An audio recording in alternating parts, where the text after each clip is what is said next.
ఒకరిని ముందు పెడతారు, ఆ తర్వాత మీరు వెనక నుంచి వస్తారు. ఇది మీ నైజం.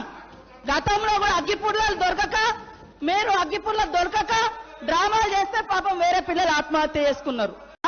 ఈ రోజు ఆటోలను ముందు పెట్టి మీ అధికారం రావాలని ఎప్పుడు మిమ్మల్ని మీరు సెంటిమెంట్లను వాడుకొని ఒకరిని ముందు పెడతారు, ఆ తర్వాత మీరు వెనక నుంచి వస్తారు. ఇది మీ నైజం. గతంలో కూడా అగ్గిపుల్లలు దొరకక మీరు అగ్గిపుల్లలు దొరకక డ్రామాలు చేస్తే పాపం వేరే పిల్లలు ఆత్మహత్య చేసుకున్నారు. ఈ రోజు ఆటోలను ముందు పెట్టి మీ అధికారం రావాలని ఎప్పుడు మిమ్మల్ని మీరు సెంటిమెంట్లను వాడుకొని ఒకరిని ముందు పెడతారు, ఆ తర్వాత మీరు వెనక నుంచి వస్తారు. ఇది మీ నైజం. గతంలో కూడా అగ్గిపుల్లలు దొరకక మీరు అగ్గిపుల్లలు దొరకక డ్రామాలు చేస్తే పాపం వేరే పిల్లలు ఆత్మహత్య చేసుకున్నారు.